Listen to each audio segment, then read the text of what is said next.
Abram suas Bíblias em Josué, capítulo 24. Josué 24.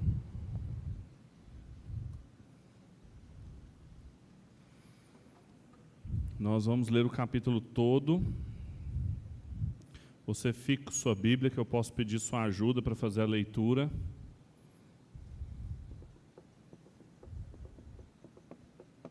Josué 24.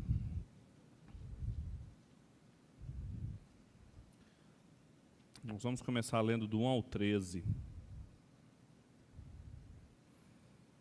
Diz o seguinte: Depois Josué reuniu todas as tribos de Israel em Siquém e chamou os anciãos de Israel, os seus chefes, os seus juízes e os seus oficiais, e eles se apresentaram diante de Deus.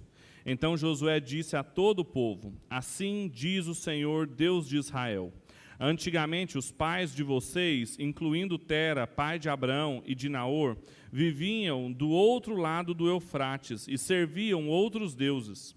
Eu, porém, trouxe Abraão, pai de vocês, do outro lado do rio e o fiz percorrer toda a terra de Canaã. Também multipliquei a descendência dele e lhe dei Isaque. A Isaque dei Jacó e Esaú. A Esaú dei como propriedade as montanhas de Seir, mas Jacó e os seus filhos desceram para o Egito. Então enviei Moisés e Arão e castiguei o Egito com o que fiz ali. E depois tirei vocês de lá. Quando tirei os seus pais do Egito, vocês chegaram até o mar. Os egípcios perseguiram os pais de vocês com carros de guerra e cavaleiros até o Mar Vermelho. Os pais de vocês clamaram e o Senhor pôs escuridão entre vocês e os egípcios e trouxe o mar sobre eles e o mar os cobriu. Vocês viram com os seus próprios olhos o que eu fiz no Egito. Depois vocês viram no deserto por muito tempo.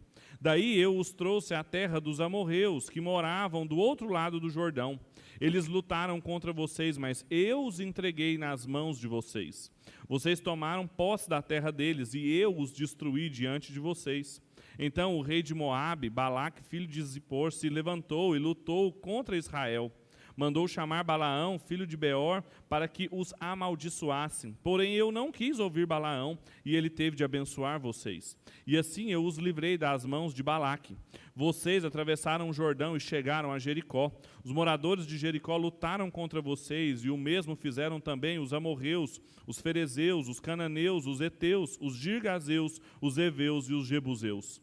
Porém eu vos entreguei nas mãos de vocês. Enviei vespões adiante de vocês, que os expulsaram de diante de vocês, bem como os 2 reis dos amorreus. E não foram as espadas, nem os arcos de vocês que fizeram isso. Eu lhes dei uma terra em que vocês não trabalharam, e cidades que vocês não haviam construído. Vocês estão vivendo nessas cidades e comendo das vinhas e dos olivais que não plantaram. Vamos orar?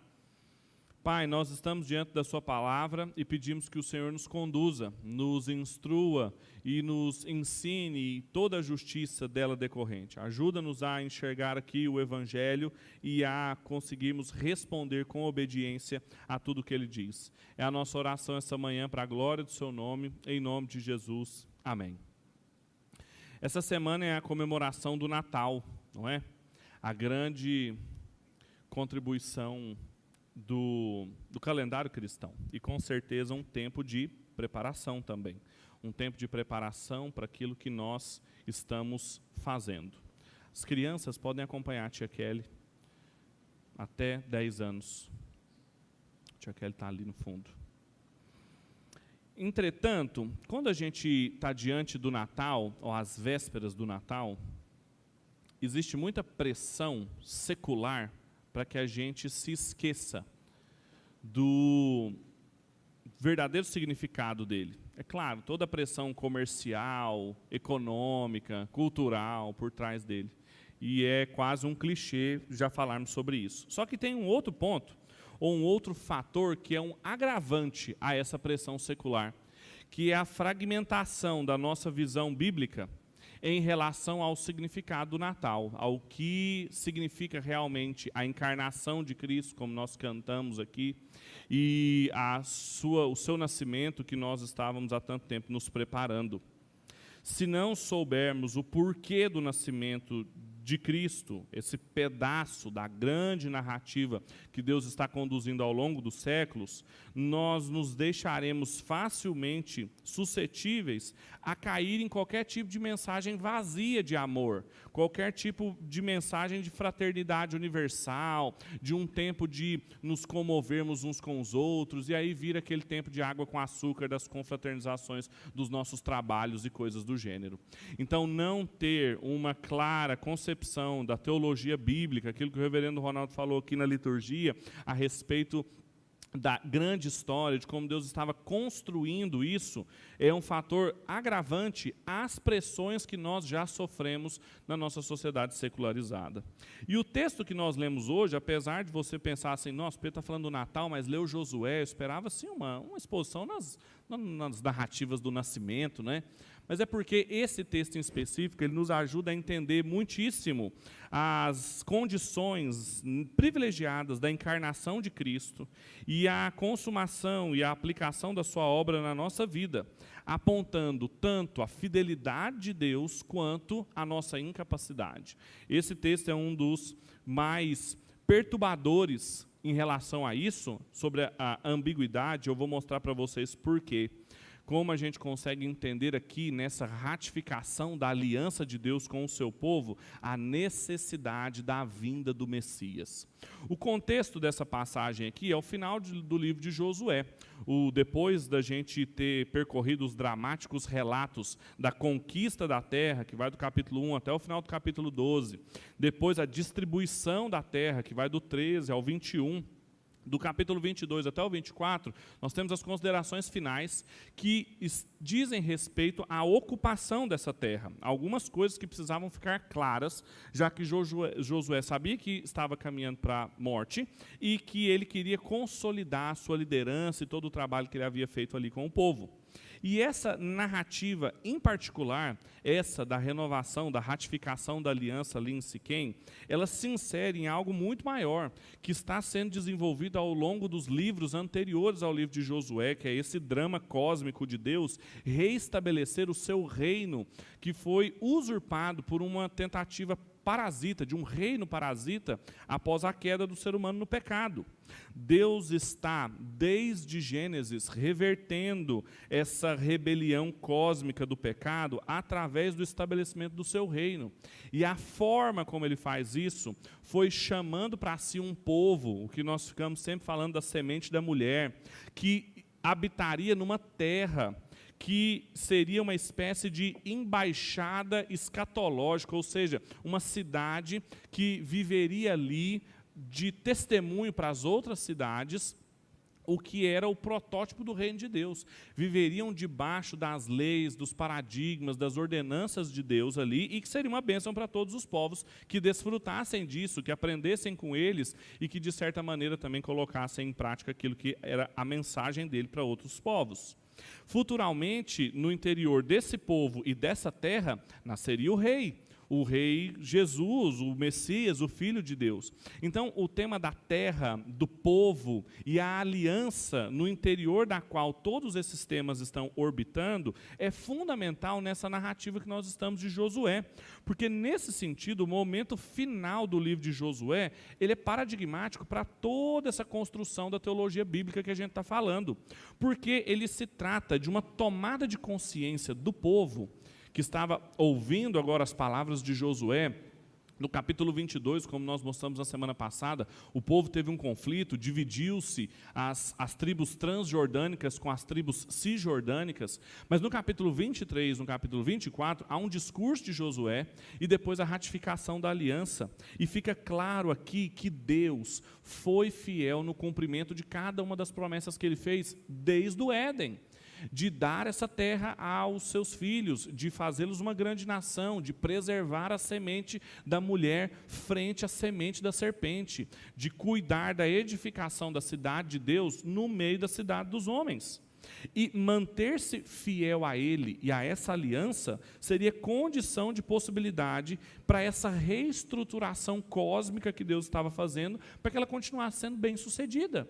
Todo o caos e toda a desordem que tinha sido dada a partir do momento do pecado, as ordenanças criacionais de Deus sendo desobedecidas, as pessoas se casando de muitas formas, matando, as pessoas desobedecendo a Deus, usando a terra, construindo cidades para fazer os seus nomes famosos, tudo isso foi reordenado a partir da aliança que Deus fez, as promessas do povo, a preservação desse povo e a entrega da terra. Então, diante de tudo isso, Josué termina a sua trajetória de líder desse povo, fazendo um discurso final, que é o capítulo 23, que basicamente poderia ser dividido também em as preocupações fundamentais dele, para eles observarem a lei do Senhor, manterem-se longe dos cananitas e amarem o Senhor com fervor. E depois dele ter terminado esse sermão, o Richard Hess vai dizer que ele precisava fazer algo de que tornasse aquilo mais concreto, a visão que Josué tinha para o seu povo, que não era dele, que ele havia recebido de Moisés, e de Moisés da mão do próprio Deus, que havia confiado aquele povo à sua liderança, que era ratificar a aliança, ratificar o pacto que Deus tinha com aquele povo. Então todo o povo é convocado para se colocar diante de Deus, e a aliança com Deus é novamente celebrada aqui no capítulo 24. Portanto, o tema do capítulo 24 de Josué, com certeza, é a ratificação da aliança, é a reafirmação dela, é a celebração dessa aliança uma vez mais.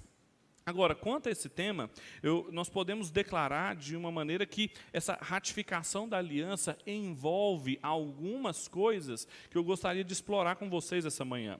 Que ela envolve necessariamente o senhorio de Cristo, no caso de Deus aqui, e posteriormente nós vamos ver de Cristo, o serviço do povo a esse Senhor, e também a sanção dessa aliança pela palavra de Deus. Então, senhorio, serviço e sanção são elementos fundamentais que constituem essa ratificação da aliança. Eu gostaria de explorar cada um deles. Então, volte de novo os seus olhos para Josué 24, a partir do versículo 2, e eu vou pedir para o Mateus fazer a leitura para a gente, do 2 até o 13.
Obrigado.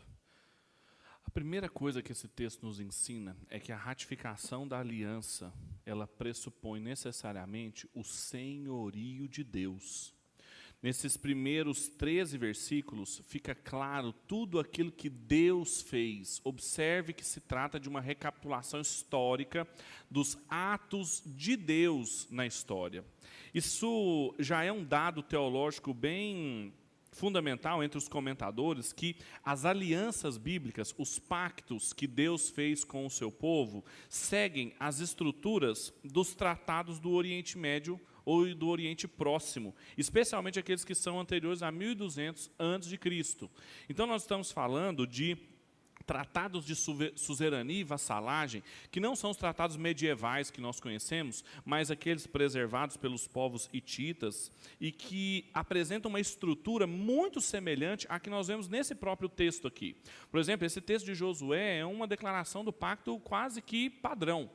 Há um prólogo, como está presente no versículo 1, que as pessoas colocaram-se diante de Deus. Depois tem todas as declarações que são feitas a respeito do suzerano, quem ele é, o que ele fez, por que dos seus benefícios, por que dos seus cuidados. Depois as responsabilidades dos vassalos, uma ratificação dessa aliança e o estabelecimento dela como um todo. Então é exatamente isso que nós temos aqui em Josué 24. E o primeiro e mais fundamental aspecto dessa estrutura, o primeiro e mais fundamental aspecto da aliança de Deus é o senhorio de Cristo, é o Senhor, é o suzerano, aquele de quem o vassalo vai receber o bem, os benefícios e tudo mais. Então, a teologia da aliança, a teologia do pacto, que é fundamentalmente a teologia reformada, ela é uma teologia do senhorio, como diz o John Frame.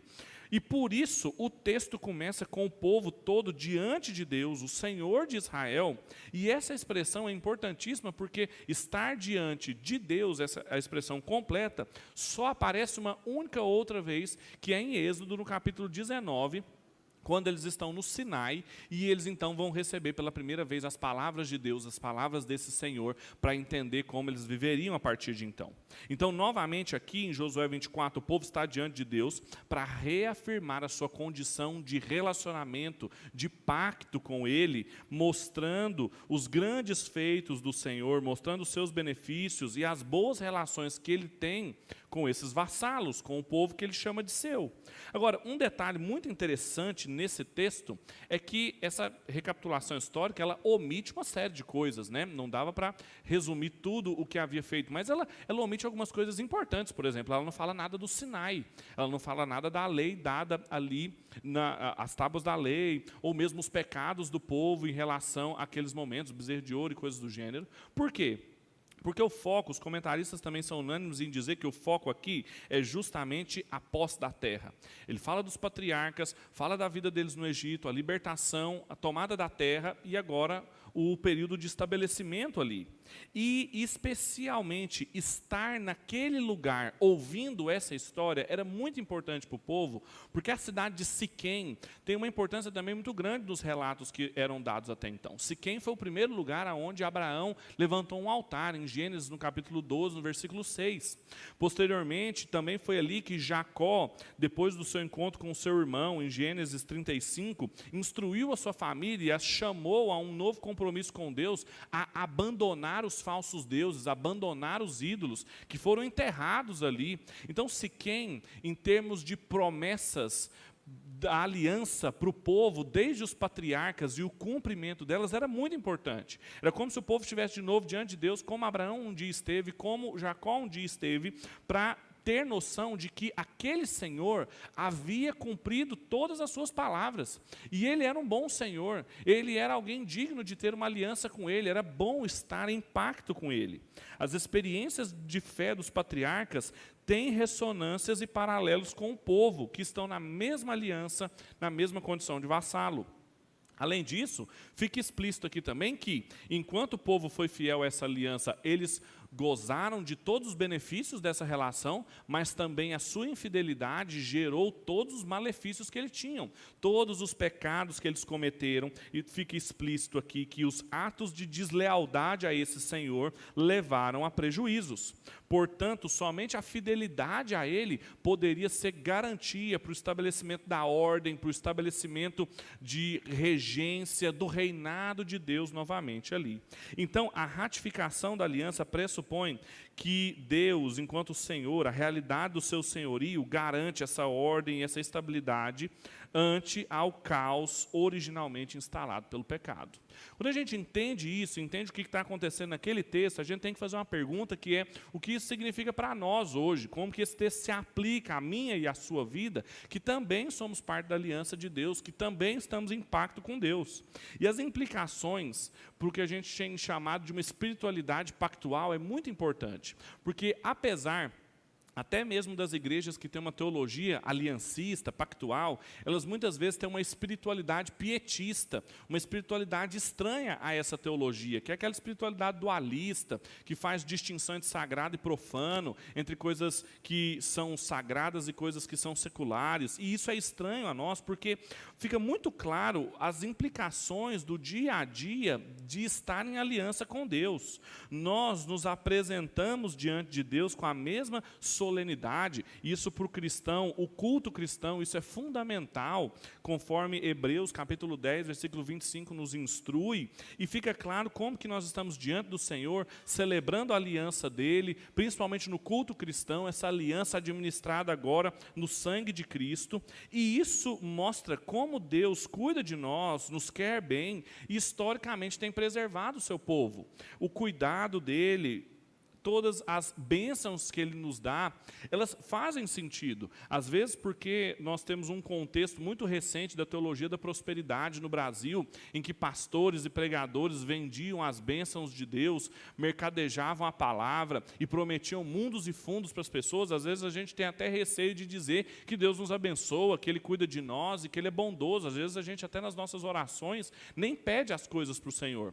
Mas o texto mostra que o Senhor, o senhorio dessa relação pactual pressupunha o cuidado desse Deus. Não é errado. A grande questão é entender que esse cuidado se dá no interior de uma aliança. Ele não se dá de qualquer forma. Ele não se dá a qualquer custo, mas ele se dá no interior de uma aliança e com suas responsabilidades e os seus deveres. Então, colocar-se diante de Deus é algo fundamental na espiritualidade, na vida cristã. Nas nossas reuniões, nós celebramos essa nova aliança, mas nós precisamos entender tudo isso a partir dessa teologia do senhorio, a partir desse contexto de que nós estamos nos relacionando com um Senhor que realmente nos abençoa, nos enche de bens. Tudo que nós vivemos não foi com a força do nosso braço que nós construímos, não controlamos a nossa vida, o ar que nós respiramos simplesmente não está sob a nossa regência, mas Ele faz isso por causa do seu pacto. Estamos diante de alguém que está reestabelecendo seu reinado, reivindicando um senhorio, e é por isso que nós cantamos que Ele é Senhor, e é por isso que nós dizemos que Ele é o Senhor.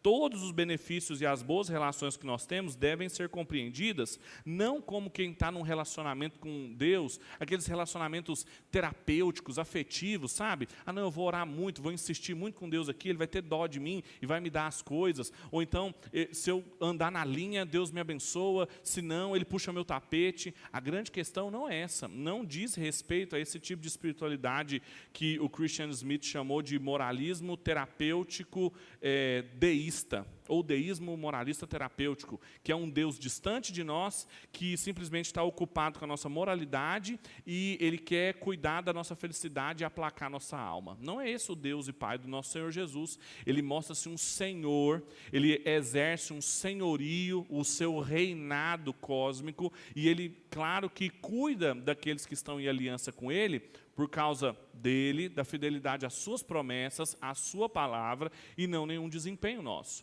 E isso precisa ficar claro, porque isso tem implicações diretas ao modo como nós nos relacionamos com Deus, ao modo como nós oramos, as expectativas que nós nutrimos contra Ele.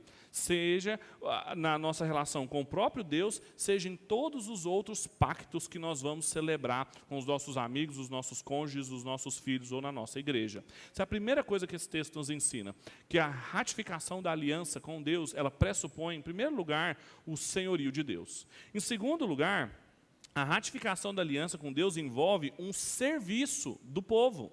Vamos ler do versículo 14 ao versículo 24 agora. Agora, pois, temam o Senhor e o sirvam com integridade e com fidelidade. Joguem fora os deuses que os pais de vocês serviram do outro lado do Eufrates e no Egito, e sirvam o Senhor. Mas se vocês não quiserem servir o Senhor, escolham hoje a quem vão servir, se aos deuses, ou quem os seus pais serviram, e serviram do outro lado do Eufrates, ou os deuses dos amorreus, em cuja terra vocês estão morando. Eu e a minha casa serviremos ao Senhor. Então o povo respondeu: longe de nós abandonar o Senhor para servir outros deuses, porque o Senhor é o nosso Deus, é Ele quem nos tirou, a nós e aos nossos pais, da terra do Egito, da casa da servidão. É Ele quem faz esses grandes sinais. Sumiu. Aos nossos olhos e nos guarda por todo o caminho em que andamos e entre os povos pelo meio dos quais passamos. O Senhor expulsou diante de nós todas essas gentes, até os amorreus, os moradores da terra. Portanto, nós também serviremos o Senhor, pois Ele é o nosso Deus. Então Josué disse ao povo: vocês não poderão servir o Senhor, porque é um Deus santo, Deus zeloso, que não perdoará a transgressão e os pecados de vocês. Se o abandonarem o Senhor e servirem aos deuses estranhos, Ele se voltará contra vocês e lhes fará mal e os destruirá, depois de lhes ter feito bem. Então o povo disse a Josué: não, o que queremos é servir o Senhor. E disse Josué ao povo: vocês são testemunhas contra vocês mesmos, de que escolheram o Senhor para servir. E eles disseram: sim, nós somos testemunhas. E Josué continuou: agora, pois, joguem fora os deuses estranhos que há no meio de vocês e inclinem o coração ao Senhor, Deus de Israel. O povo disse a Josué: ao Senhor nosso Deus serviremos e a Ele obedeceremos a sua voz. Nesse segundo momento aqui, há uma mudança. Claro que, seguindo a estrutura pactual básica que eu mencionei para vocês, os tratados de suzerania e vassalagem ali do Oriente Próximo, a gente tem, em segundo lugar, depois das afirmações de quem é o Senhor, de estabelecermos muito bem o senhorio, nós temos aqui a segunda dimensão mais essencial de uma aliança, que é a responsabilidade do vassalo, ou o conjunto de estipulações daqueles que estão em aliança com alguém. E é interessante perceber as estruturas gramaticais do texto aqui, que marcadamente nos mostram modos distintos de nos localizarmos no interior da nossa fé. Enquanto os 13 primeiros versículos estavam claramente no declarativo e no indicativo, os verbos estavam indicando coisas que aconteceram. Deus fez, Ele agiu, o texto indica tempo todo aquilo que Deus fez nos primeiros 3 versículos. Em seguida, a ênfase clara flui para o imperativo, ou seja, as ordens que decorrem daquilo que foi dito. E essa dinâmica de indicativos e imperativos, ela é muito constituinte, não só, por exemplo, do livro de Josué, quando, se vocês se lembrarem, no capítulo 1, do versículo 1 até o versículo 9, as declarações de Deus até Josué: eu vos tirei do Egito, eu vou fazer isso, eu vou fazer aquilo, eu vou te dar a terra. Deus encoraja ele, e ele fala: portanto, faça isso, isso e isso, seja forte, corajoso, tal, tal, tal. Essa dimensão de indicativos e imperativos já está presente em Josué. Mas mais do que isso é uma dimensão que está presente em toda a Bíblia. Marcadamente, ela é mais nítida no Novo Testamento, mas ela é constituinte de toda a Escritura, que é uma carta pactual por excelência. O tempo todo a Bíblia está falando o que Deus fez, como Ele age, a obra que Ele estabelece, para só então dizer os imperativos que pesam sobre os nossos ombros. Ao contrário de todas as propostas religiosas que existem na face da terra, que baseiam-se naquilo que a gente faz para então colhermos do favor de Deus. Nesse pacto, nesse tipo de aliança que Deus estabeleceu com o seu povo, isso não acontece. É por causa de quem Ele é, das promessas que Ele fez e do que Ele entregou para o povo, é que o povo então deve servi-lo.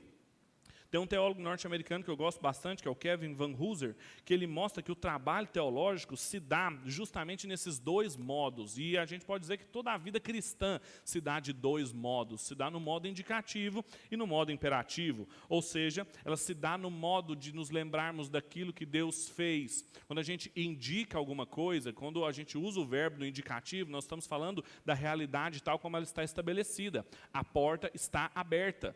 Essa é uma forma de dizer o que acontece. Isso é um modo indicativo, é tudo o que Deus fez com o povo. Agora, no imperativo, a gente dá ordens e a gente tenta acomodar a realidade àquilo que está sendo declarado. Feche a porta.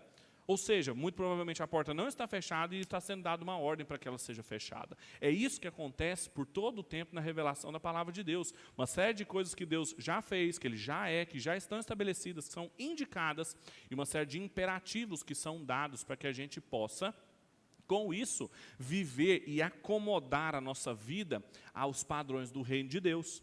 Eu estabeleci uma citação do Van Hooser aqui, que eu gostaria de ler para vocês, num livro Pastor como Teólogo Público, que ele está escrevendo a pastores, mas vale para todo cristão. Ele vai dizer que o pastor como teólogo público, ele é um equilibrista, lembrando aos cristãos do que Deus já realizou, mas também exortando-os a fazer com que as suas vidas correspondam a essa realidade. Estar em Cristo é tanto uma dádiva quanto uma tarefa, tanto um privilégio quanto uma responsabilidade. Enfatize demais a dádiva e correrá o risco de complacência antinomiana. E dê muita ênfase à responsabilidade e correrá o risco da ansiedade legalista. Ou seja, indicativos e imperativos. A fé cristã é um equilíbrio de saber de tudo aquilo que Deus já fez, e nós não podemos afirmar desequilibradamente isso, porque se fizermos isso, vamos cair numa complacência antinomiana, ou seja, não existem leis, é tudo pela graça, não tem nada que fazer não, viva de qualquer jeito, está tudo certo, você é um eleito de Deus, tem seguro de vida, está tudo bem. Mas tem o outro lado, que são os imperativos, que devem ser afirmados igualmente como as nossas responsabilidades. Contudo, se a gente também afirma só as responsabilidades desequilibradamente, a gente cai num legalismo. Tem que fazer, tem que agir, porque senão o gafanhoto vem pegar, a sua vida vai ser destruída, Deus vai puxar seu tapete, e assim por diante. No núcleo desse equilíbrio entre indicativos e imperativos, existe uma palavra central que é repetida 14 vezes nesses 10 versículos que nós lemos aqui, do 14 ao 24, que é a palavra serviço. Se, em primeiro lugar, a ratificação da aliança envolve o senhorio de Cristo, em segundo lugar, ela envolve o serviço do povo. É o núcleo dessa dimensão. O termo aparece e é repetido várias vezes aqui, inclusive essa grande e famosa frase de Josué, eu e a minha casa serviremos ao Senhor. Ela fica clara aqui porque o que Josué estava fazendo era desafiar o povo a saber de quem eles seriam os servos, de quem eles estariam em pacto, em aliança, porque a neutralidade não era possível aqui. Não seria possível passar desapercebido sem ter o seu coração servo de algum senhor, se era o Deus da aliança ou os falsos deuses ao seu redor. Ou seja, se era o Senhor que eles conheciam, que eles tinham visto as promessas sendo cumpridas, ou se eram os falsos deuses ao seu redor. O que não existia na possibilidade deles não terem deuses e dos seus corações não estarem servindo algo ou alguém. Então, depois que a gente entende isso, o que Josué está falando, inclusive essa frase que você nunca mais vai citar sem o devido contexto todo pactual dela, eu e minha casa serviremos ao Senhor, a gente se pergunta o que isso significa para nós. E a clara aplicação disso é que os indicativos sobre o que Deus já fez são acompanhados dos imperativos de serviço que nós devemos fazer. Mas nós nunca podemos pensar no serviço sem aquilo que Deus já fez. E nem pensar naquilo que Deus já fez sem o serviço. A parte que nos cabe no pacto é de uma vida entregue ao serviço, o de um servo que se entrega ao seu Senhor. E caso contrário, podemos até não perceber, de uma maneira muito sutil, mas nós vamos passar a servir outras coisas e outras pessoas. Outros elementos da realidade vão existir no nosso coração, funcionando como um Deus, e nós numa postura de servos dele. Servos do dinheiro, servos do prazer, servos do nosso próprio umbigo e da nossa própria satisfação, e há outros deuses típicos do nosso tempo. Contudo, nós nunca vamos poder abrir mão de sermos servos. A grande questão é quem é o nosso Senhor. Quem é o oleiro que está moldando a nossa vida? Servir a Deus necessariamente significa dizer não a todos os outros falsos deuses. Na verdade, a única forma de você resistir aos falsos deuses desse século, da sedução do prazer, do dinheiro, do poder, é só você servindo ao Deus verdadeiro. É a única forma de fazer isso. Portanto, nós fomos chamados para fazer muitas coisas na fé cristã. Nós temos imperativos sobre nós, tem um monte de coisa que a gente tem que fazer. Só que nada disso está estabelecido fora da aliança que Deus fez, daquilo que Ele já estabeleceu. Então, não é um discurso de competências pessoais, não é um discurso religioso no sentido de coisas que você faz para chegar até Deus, mas uma estrutura de aliança. uma resposta de obediência alegre, de serviço fiel que nós fazemos com as pessoas. E isso também serve de modelo para todas as outras alianças que nós vamos estar com os nossos amigos, com os cônjuges, com os filhos e com os irmãos. Nós sempre vamos responder o amor que já foi nos entregue com o serviço. É exatamente isso que a gente faz, porque a ratificação da aliança, ela pressupõe, por um lado, o senhorio, mas ela, por outro lado, pressupõe também o serviço. E, em terceiro e último lugar, a ratificação da aliança também envolve a sanção da palavra de Deus aqui no caso. Veja o que diz o versículo 25 até o 27. Assim, naquele dia, Josué fez aliança com o povo e lhes deu estatutos e juízos em Siquém. Josué escreveu essas palavras no livro da lei de Deus. Pegou uma grande pedra e a erigiu ali debaixo do carvalho que estava junto ao santuário do Senhor. Então Josué disse a todo o povo: eis aqui que está a pedra que nos será testemunha, pois ouviu todas as palavras que o Senhor nos tem dito. Portanto, será testemunha contra vocês, para que não mintam ao Deus de vocês. O terceiro e último elemento do conjunto necessário de um pacto, de um tratado de suzerania e vassalagem, era o depósito do texto, ou seja, o contrato, a aliança redigida, e uma testemunha. Isso era algo básico de todas as alianças que eram feitas no Oriente Próximo. Então, para garantir que o serviço ao povo de Deus, a resposta obediente ao senhorio de Deus, seria levada a cabo nos termos de Deus, isso é muito importante, e não na subjetividade do povo de Israel, não naquilo que eles achavam que Deus iria gostar que eles fizessem, mas para que fosse conforme aquilo que Deus revelou, Josué registrou aquilo no livro da lei. E isso trouxe autoridade, permanência imutável e que poderia ser estudado, poderia ser consultada. É a palavra do Senhor, é o processo de revelação e redação do que chegou até nós hoje em dia. Além disso, além do depósito das palavras na lei de Deus, na palavra de Deus, a gente também tem a pedra do carvalho de Siquém, um memorial que no futuro serviria para que o povo nunca pudesse negar o compromisso que eles tinham com Deus. E o povo de Deus tinha o hábito de fazer isso. Abraão, Josué, eles erguiam o tempo todo rochas como memoriais de votos que eles faziam a Deus. E nesse ponto aqui a gente tem um ponto muito importante, porque parece estranho, não é? Josué pega uma pedra, coloca lá e fala assim: essa aqui é a testemunha de vocês. Você fala assim: nossa, uma testemunha é uma pedra? Como assim, Pedro? Porque assim, está muda, não fala nada. Como é que eu vou, no futuro, olhar para ela e ela vai me permitir não negar o compromisso que eu tenho? É porque nos tratados de suzerania e vassalagem, quando eles chegavam no ponto da testemunha, eles invocavam os deuses pagãos. Eles faziam um contrato com o rei, com o suzerano e os seus vassalos, e para então trazer confiança, ratificar, para sancionar a sanção que era feita daquele pacto, invocavam-se poderes divinos. Só que, como é Deus que está fazendo essa aliança com o povo, não existe ninguém a quem ele pode recorrer, a não ser ele mesmo e a sua palavra. Então, o que nós temos aqui claramente é que, uma vez mais, o povo não poderia reconhecer que haveria alguém para apelar a não ser o próprio Deus e a sua palavra. E aquela rocha lembraria eles disso. Aquela rocha que não tinha altares a deuses pagãos, porque os deuses pagãos estavam enterrados ali. Jacó havia pedido para sua família enterrá-los ali, e que eles não estavam ali, mas tinha uma rocha sem nenhum falso Deus, os lembraria que não existe nenhum outro poder ao qual eles poderiam se remeter para reafirmar as palavras do Deus único e verdadeiro. E aquela rocha lembraria isso. E quando nós entendemos isso e trazemos para a nossa vida, a aplicação nesse sentido fala que no modo de proceder na aliança, fica evidente que o lugar das palavras de Deus para nós, o lugar da palavra de Deus, da revelação, é claro de um ponto autoritativo e absoluto, na melhor acepção da palavra. A palavra absoluto significa solto de, não depende de nada. É isso que a palavra de Deus é.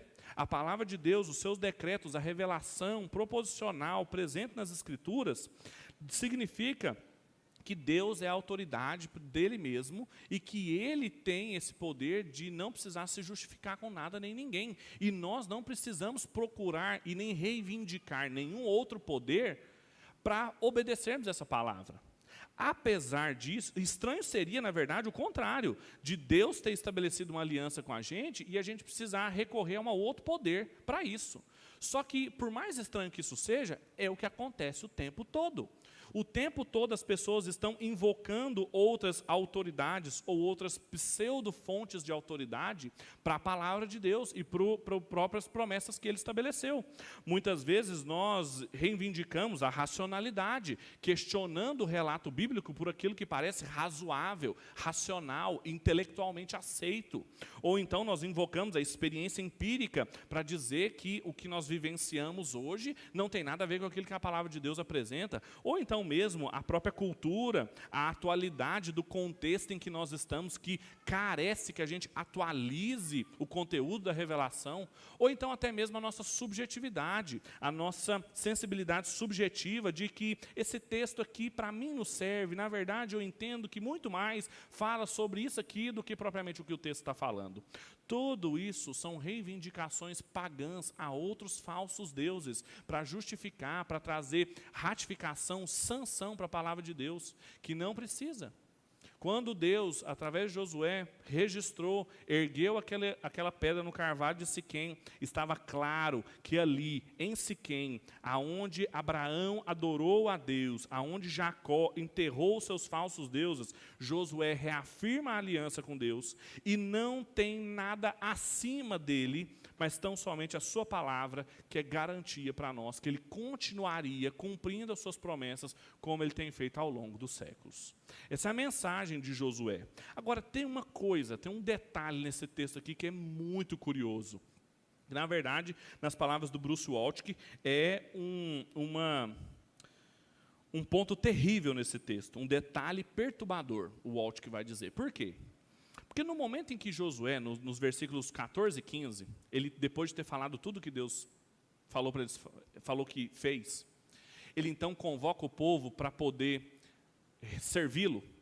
Aí o povo, no versículo 16 até o 18, fala, sim, nós vamos servi-lo, nós queremos, é isso mesmo, não há outro Deus a não ser o nosso Deus. Aí no versículo 19, Josué fala o exato contrário para ele, fala assim, vocês não vão conseguir obedecer o Senhor. Vocês não vão conseguir cumprir as suas palavras. Ele não coloca isso como uma possibilidade, ele coloca isso como uma certeza. Vocês vão apostatar, vocês vão quebrar o pacto. E o detalhe aqui não é porque é alguma coisa neles. Não é assim, olha, vocês vão quebrar o pacto porque vocês, é um povinho assim, eu conheço vocês são de dura serviço, vocês são pecadores. Não, ele fala assim, vocês não vão conseguir servir o Senhor. Sabe por quê? Porque Ele é santo, Ele é um Deus zeloso, Ele não compactua com a iniquidade, Ele não vai perdoar os seus pecados, Ele vai te punir quando você for infiel. E o povo estava tão consciente, estava tão, confiante de si, que nem percebeu isso e continua afirmando, falando, não, é isso aí mesmo, nós queremos servir o Senhor. Não, nós não vamos quebrar, não, nós vamos servir o Senhor.